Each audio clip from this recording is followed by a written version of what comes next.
Thank you, Honourable Deputy Speaker.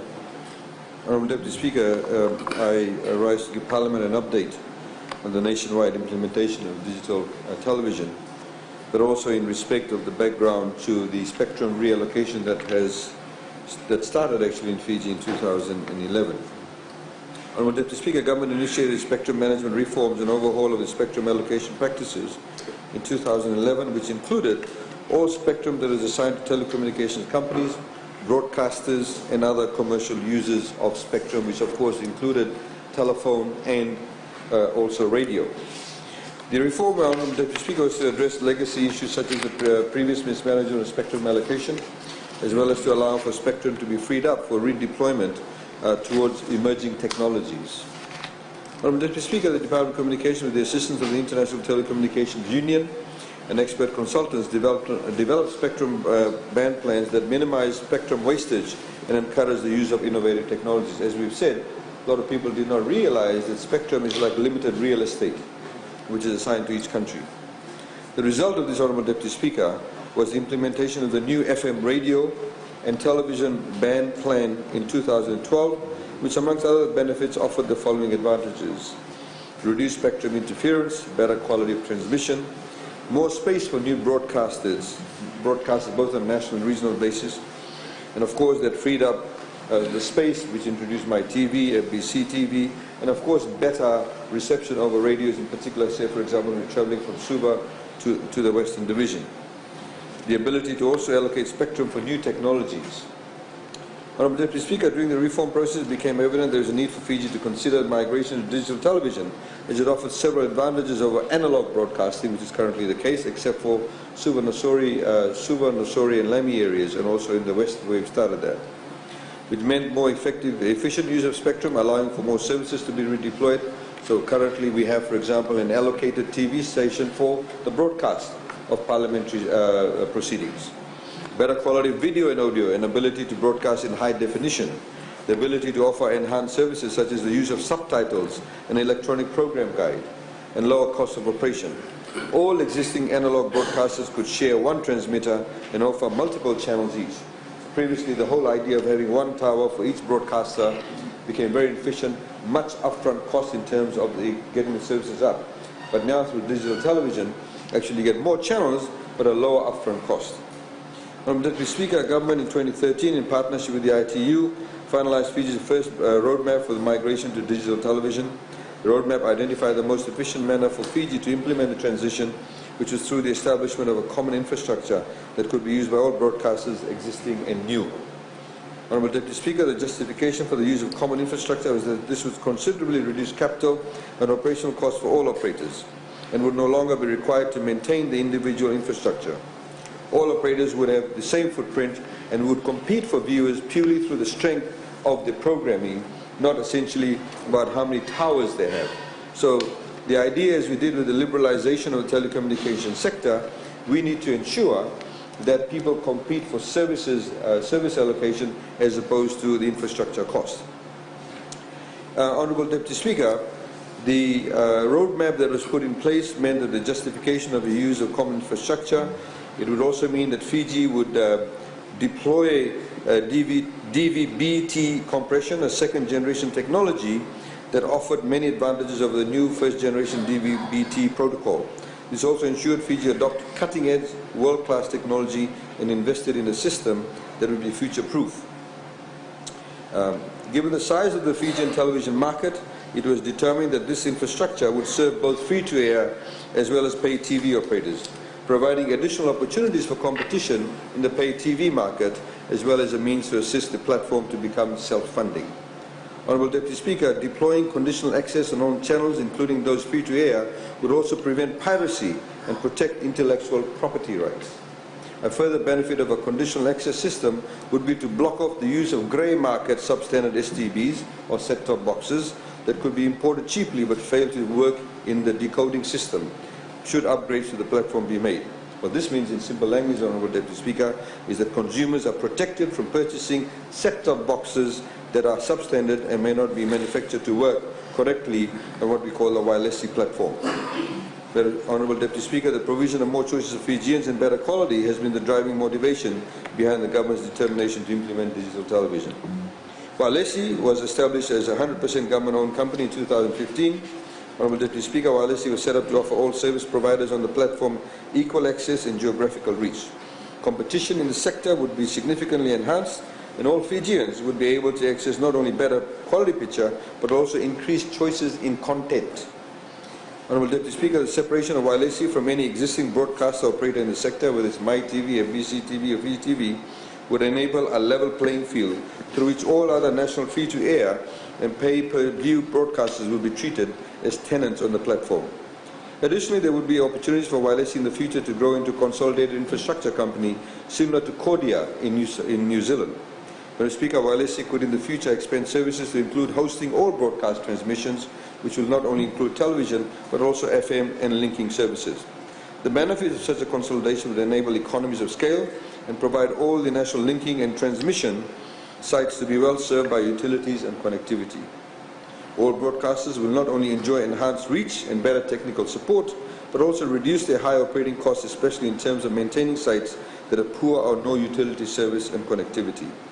Walesi has the potential to provide the state with a future income stream for maintaining a national digital broadcasting platform that keeps pace with future technical developments and provides a source of future funding for public broadcasting once the initial platform establishment and ongoing management costs have been covered. Honourable Deputy Speaker, a supplementary benefit of a separate wholly owned entity such as Walesi managing the platform is a future possibility of partial privatizing the entity. In September 2014, Honourable Deputy Speaker, we began site preparation, procurement and installation of the equipment in anticipation of the rollout of the platform. Internationally accredited and world-class suppliers of equipment were selected, and discussions were held directly with them rather than going through middlemen and system integrators to ensure that the department minimized the cost of acquiring hardware. Honourable Deputy Speaker, test transmission, as highlighted in the House earlier on, commenced in Suva in April 2015, and once the proof of concept was accepted as performing to expectations, future plans for national rollout was prepared with the department initiating a review of all transmission sites to finalize areas that offer the best transmission options in terms of minimizing costs and expanding coverage. It must be noted at this stage that the terrestrial free-to-air analog coverage only extended to about 80 to 85% of the population. Now, extension to population does not mean extension in terms of land coverage. Through the digital platform, Honourable Deputy Speaker, it is envisaged that this would expand to at least 93% of the population coverage through terrestrial means, with the last 7% covered using free-to-air satellite services. So at the moment, we have parts of Viti-Levu even, with terrestrial coverage, they don't get any coverage. So they need satellite coverage. So you could be in a gully somewhere in Nandarivatu, and you won't get terrestrial coverage. But what we intend to do with this digital rollout through government is that all those areas would be covered even by satellite transmission. And this satellite transmission will give free-to-air coverage to all of these users, including out in the outer islands. In actual fact, Honourable Deputy Speaker, satellite service will provide pan-Pacific coverage also. In other words, giving Fiji the opportunity to provide content to the entire region, such as provided by the BBC World Service, for example. A large-scale public trial was launched in the Greater Suva area in August 2016. The coverage, in fact, extended from Korovo down to Pacific Harbour. The large-scale trial was preceded by a channel lottery which assigned a channel number to existing broadcasters. And of course, we know what the different channel numbers are. FBC drew channel 1, Fiji TV drew channel 2, FBC second channel drew FBC as FBC Plus drew channel 3, MyTV drew channel 4, and Fiji TV second channel, known as 2, drew channel 5. This lottery was held to ensure fairness in allocation of the channel numbers and to allow equal opportunity to all the existing broadcasters to stake claim to preferred numbers. A test transmission has also been established in Nandi and the Lautoka area, which has been broadcasting since the end of December 2016. A toll-free call center was established by Walesi to offer assistance to viewers experiencing technical issues and to gather feedback. This is a trial period. Currently, Honourable Deputy Speaker, there are about 4,000 households actively using the Walesi service, and this number is expected to rise exponentially in the coming months as more sites are activated. Walesi's digital reception is received by a television set using a regular UHF television antenna and a low-cost set-up box which retails at a maximum price of $99.95. Of course, the retailers can choose to sell this at a lower price, and we have already seen some of these boxes being sold for less than $80. While LSE is open to making the boxes available to other retailers, currently we have TFL, Vinod Patel, Tapu's, Courts, all of these companies are selling this. But obviously we welcome others to also sell these STBs. This is to ensure that customers have a choice and benefit from competition between the sellers of these STBs. Honourable Deputy Speaker, Government in its commitment to ensuring that the most vulnerable members of our society, or people at the low cost income, at the lower end of the socio-economic scale, do not experience hardship should they wish to enjoy the benefit of digital services, we have implemented a subsidy program that allows any household which qualifies to receive subsidies on electricity bills to receive a free set-top box paid fully by government. Madam Speaker, Honourable Deputy Speaker, 10,800 households presently qualify for the subsidy, and approximately 500 households have already received the subsidy. Further refinements are being made in the implementation of the scheme, which will address households that are serviced by generators or alternative energy. Technical infrastructure challenges faced by Cyclone Winston made us, of course, ensure that the engineering specifications of these towers that we're going to build is going to withstand speeds up to Category 5 cyclone. While this is also making sure that transmission equipment deployed is robust to the point of insisting upon verification of the strength of steel being used in the towers through independent testing, ensuring geotechnical assessments are done prior to the construction of towers, making use of slot antenna systems that minimize wind loading, and by building redundancy into wireless linking between sites. So currently we have in the analog system, even though it's terrestrial, you have one line, what they call line of sight. So you have a tower sitting on this hill, you have another tower sitting there. They must be able to face each other, and that's how they actually transfer through the frequency. If one tower falls down, then you can lose the entire link. But if you, for example, have other towers, for the redundancy, if this falls down, you can pick up through the other tower. So redundancies need to be, of course, built in. While this is ensuring its transmitters are deployed in a redundant configuration, including on-site spares, effectively meaning there are two backups on site should the primary transmitters have issues. Honourable Deputy Speaker, analog transmission coverage at present is by way of 6 transmission sites, currently with 5 sites on Viti level and a single site on Vanua level. In order to ensure maximum possible terrestrial coverage, while LSE is investing in 17 transmission sites that will be distributed across Viti level and Vanua level. Furthermore, significant investments will be made in the use of satellite technology to expand coverage to all maritime areas and rugged terrains, and to ensure that the wireless signal penetrates through 100% of Fiji. And at the moment, free-to-air television does not cover 100% of Fiji. Wireless is investing in a state-of-the-art containerized transmission solution, whereby all our equipment, including transmitters, generators, battery backup, and UPS systems, will be housed in a purpose-built containerized modular data center. This makes site management very easy and allows for scalability, where a site can be expanded based on future requirements. Honourable Deputy Speaker, the sites will be fully redundant, will have fully redundant generators, mains electricity where possible, as well as solar panels and high-performing flow batteries, which would ultimately mean that in most cases the primary source for a site would be solar, but with a backup generator, and automatically kicks in. This will ensure ongoing operational costs are kept to a minimum. At the moment, when something happens to a site, you trudge along in the four-wheel drive, go to the site, try and fix it up, takes months. This will also ensure that the operation of wireless will be environmentally friendly, and a large part of its power requirements will be met through the use of sustainable energy. Honourable Deputy Speaker, this is indicative of the Government's commitment to investing in sustainable green energy solutions in our line with the vision as highlighted by the Honourable Prime Minister at the COP23 presidency. These modular containerized data centers are currently being built, and the first proof of concept units will be available for commissioning in the next few months. Honourable Deputy Speaker, the digital platform has a momentum which of course cannot be stopped, and we will see a rapid expansion of the network over the next 7 months. Our target is to have this completed by December of this year. The following is a tentative rollout schedule for full commercial transmission to take digital coverage penetration beyond the current analog coverage. Nakomba Levu, which is up the hill that you see over here, it of course covers Sua, Nosinu, Nosori, Korvo, Lemi, Navua, Pacific Harbour. It's already active, but this will be the first site where we'll install the containerized data center. Sambeto, that covers Lautoka, Nandi and the lower Mamanudas. Already active at a low power, having started transmission in December 2016.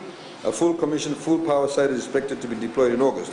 Koro'o, covering Tavu and Ba, which is up in Nandarivatu, start in August. Vunatova, covering Singatoka, August.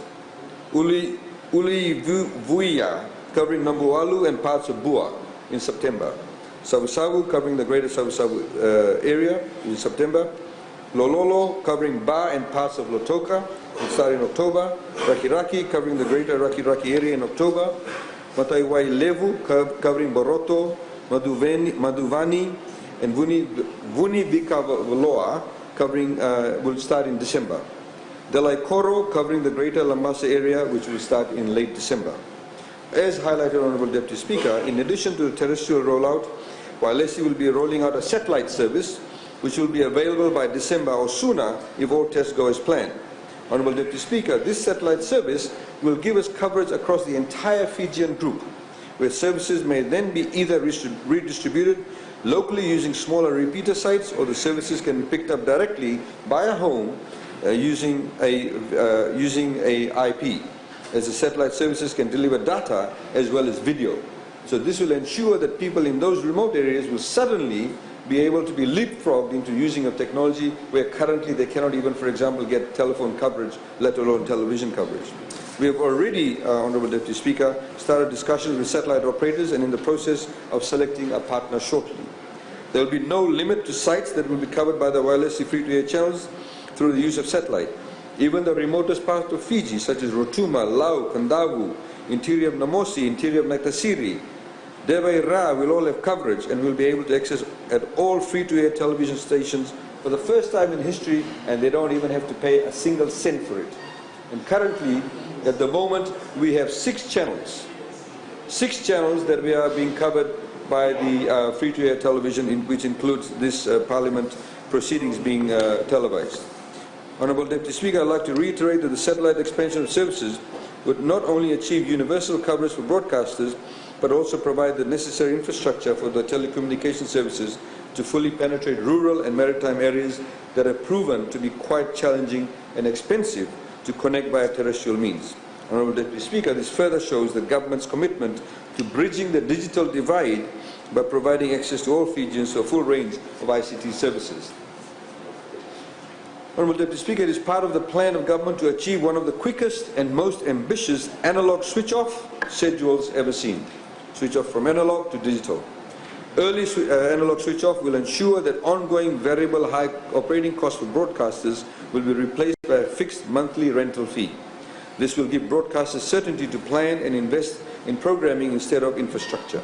This will also be a catalyst to attract new investors in the sector, especially in the pay television market, and in doing so introduce much needed competition where we currently have only one supplier of pay television.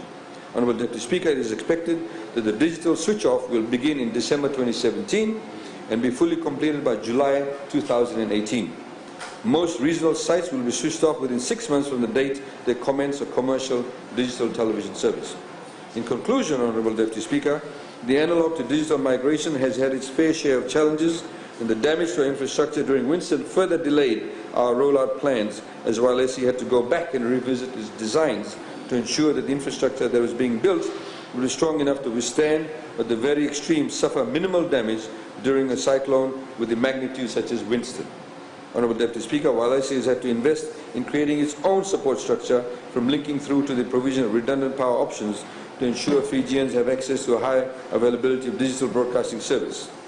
There are, as I have stated, 5 commercial stations currently available on the digital platform which Fijians can enjoy. Further to that, as well as honourable members of the House will be aware, as I've said, we have this parliamentary coverage being covered uninterrupted on the 6th channel.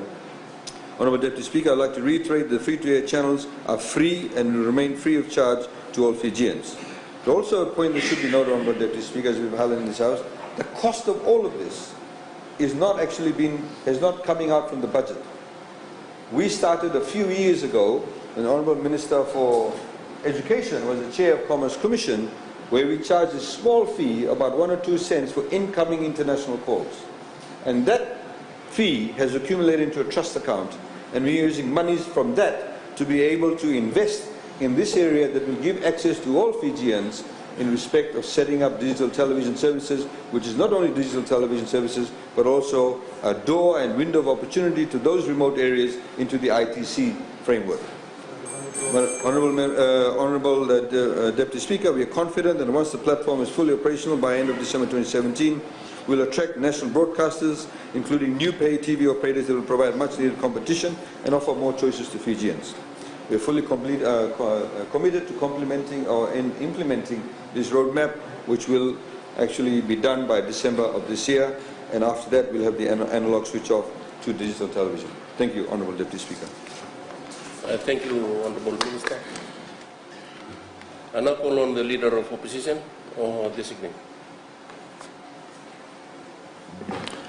Thank you, Honourable Deputy Speaker. I rise on behalf of our party to reply to the Honourable Minister's statements on this issue. Honourable Deputy Speaker, we do commend the governments for moving forward with digital television from analog. And the underlying objective is to give wider coverage to all Fijians in Fiji. We support this. But having said that, we have to record our concern with the way it's being implemented. Australia became digital last year, but for 10 years they ran both together, analog and digital. And this is the way Fiji should have handled it, because as we speak today, Honourable Deputy Speaker, a good part of our people don't have access to television. And when you consider our vulnerability to the elements, this is very, very serious, Honourable Deputy Speaker. Today, the people in Kandavu, our Taubu from Kandavu, don't enjoy television programs anymore. What happens when there is a disaster?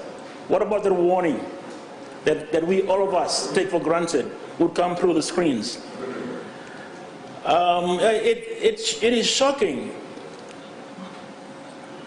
I'm from the West, I'm from Nanronga, and it is shocking that people who were hit by Winston did not have the same visual ability to see Winston approaching this country.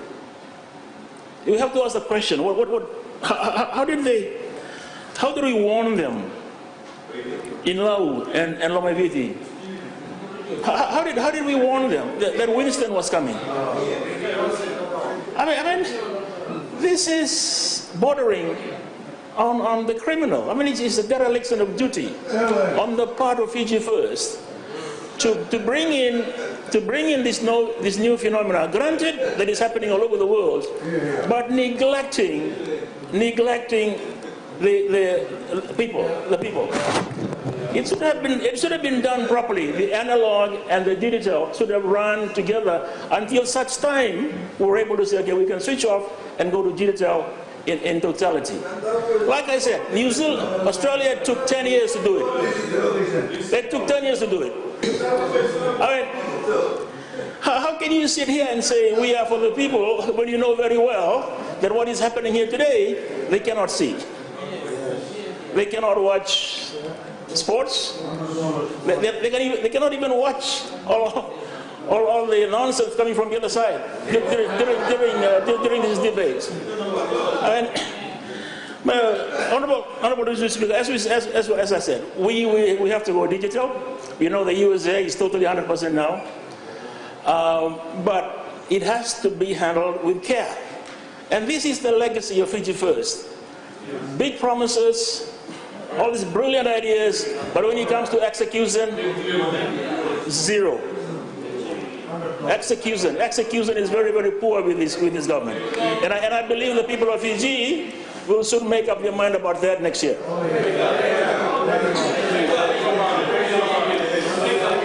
I mean, even today, Honorable Deputy Speaker, the people in the Suva corridor are still questioning about the quality of the reception, let alone the second phase, where we come from.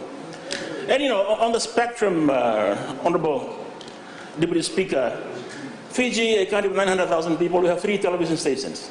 Australia, with 23 million people, 3 television stations. The problem here is the cost of production by the local television stations. It is becoming too much for them. So to crowd the market with so many players will only degrade the quality of television that we get in terms of local production. And I just hope, Honorable Deputy Speaker, that the consultant from New Zealand, who came 10 years ago to consult for FBC, is not doing this. Because you know, he should not be making any recommendations to us. He should not be driving this. Because one thing you know about FijiFirst is that arm's length is not something we understand. Things should be done on an arm's length basis, and having this guy, if he's still doing it, then that would be cause for some serious concern. Honorable Deputy Speaker. Thank you. We support digital, but done properly, not in the hands of FijiFirst. Thank you. Thank you, Honorable Member. I now call upon the leader of National Federation Party or his designate. Thank you, Honorable Deputy Speaker. We also support the migration from analog to digital television, and I fully understand the objectives behind it. I think we support that as well. And but I want to at this point, Honorable Deputy Speaker, also raise the issue of implementation. But I've always said this, you know, you can have very good intentions, you could have a very good rollout plan, but we could end up having things going wrong. And that's why, Honorable Deputy Speaker, I think it's important for us on this side of the House to raise some questions. And I have no disagreement with what the Honorable Attorney General said with respect to the plan and the ultimate objective of the migration from analog to digital television. I think that is an international trend that makes technological sense, and I think it will provide better services to our people. So in that spirit, I just want to raise a number of questions, and I'm hoping that the Honorable Attorney General at some point will bring this out so that the people who did ask some of these questions originally, Honorable Deputy Speaker, can have some answers. In fact, as the Attorney General himself admitted, that there are problems so far, and you can make that up from the number. I think he said only 4,000 have actually taken that up. So I think there are issues of implementation and issues of how people are going to get onto this and benefit as planned within the time frame. But if I can just ask some of these questions.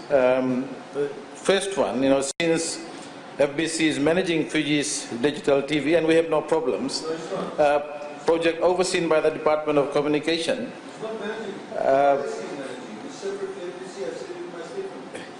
Yeah, but okay, that's a clarification that the Attorney General came, but that was the original impression that came out. So that's the second one is if that is the case, then we need to understand the payment system for the use of the Wallasey platform by other TV stations.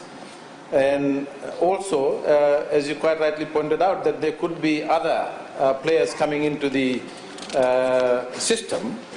Will Fiji TV and My TV transmitters that they're using now are going to become redundant? And what's the process there?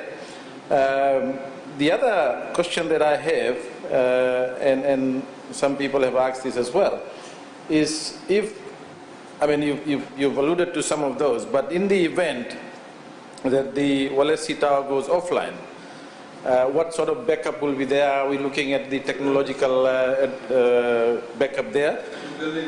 Yeah, and I'm not sure whether the redundancy will be the backup at all times, you know. Yeah. So that's what I'm saying, that if we're moving into this, we need to be sure whether we have all those technological backup, because we will not have the option, as Honourable Member said, that the analog will be gone. So obviously we need to have that understanding. And the last question really is, if from my understanding, if there is a blackout on the Walasi platform, whether there will be a backup, from a technological point of view, that can deal with that in a short period of time.